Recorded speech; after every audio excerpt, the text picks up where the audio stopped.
Hello and welcome to Ages of Sega. Today we're going to look at a Jaleco game called Pop Flamer.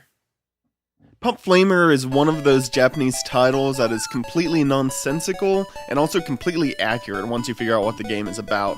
You see, in Pop Flamer, you control a mouse who has a flamethrower and likes to go around popping balloons, thus Pop Flamer.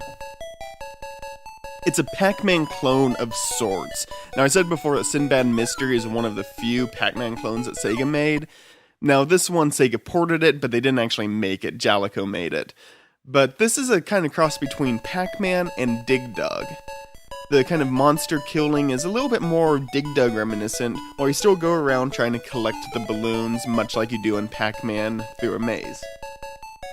And the mouse seems to get some kind of sick satisfaction from lighting these monsters on fire, but then again, who doesn't? But I mean, just look at the arcade plaque or marquee. It definitely looks like the mouse is enjoying its time.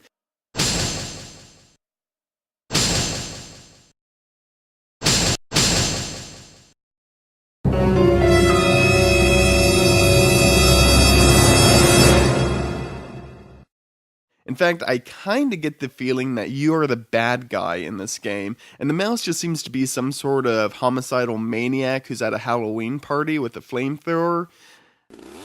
You know, it's just a guy dressed up in a mouse costume with a bunch of guys dressed up as monsters for Halloween, and this guy is just having a murderous rampage.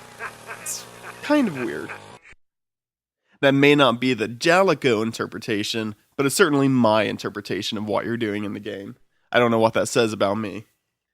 Now, in terms of play mechanics, the SG-1000 port seems to be a fairly faithful recreation or port of the arcade game. Now, the mazes are completely different, but the play style seems pretty similar. They seem to have the right idea down. It's not like the Capcom arcade to NES type of port where it's like Willow on the arcade is very different than Willow on the NES. And Pop Flamer really seems to be a second attempt at Jaleco's very first arcade game, Naughty Boy. They play very, very similarly. And once again, you kind of seem to play the bad guy in Naughty Boy, at least from my brief interpretation of it, where you just go around throwing blocks at a building till it sets on fire.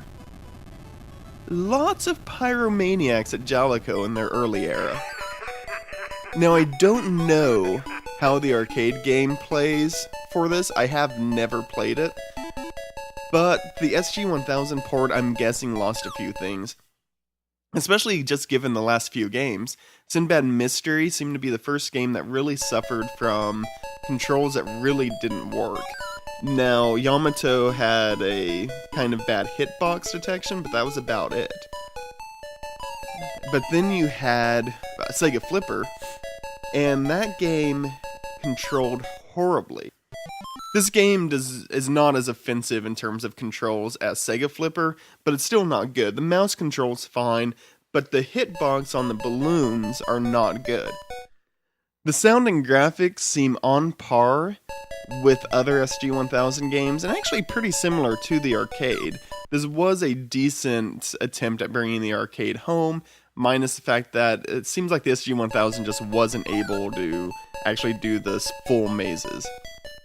Playing the game, I think there's a lot of potential and a lot of stuff that, if you go through and actually put the hours into it, you could get a really good game out of it. It seems like a very interesting mix between Pac-Man and Dig Dug. So for that era of games, this would have been a really nice attempt, and something to kind of bring all of the greatness of the previous games together in one, in a pretty valiant attempt. The problem is that the SG-1000 port has a very high difficulty. I'm not sure about the arcade, but mixed with the bad hitbox detection, so on and so forth, it's not that great of a game, but it's not horrendous. I'd probably give it a C-. There's a lot of potential there that I think is actually found in this game. It's just really hard to bear playing for very long to find that potential. Please like, comment, or subscribe. Also, check out the Sega Nerdcast. You can also view other videos of Ages of Sega. The previous SG-1000 video is Video Pinball, and the next one is going to be Head On, a video game to be applied directly to the forehead. Also, keep a lookout for the next system to be shown on Ages of Sega. It's coming very soon.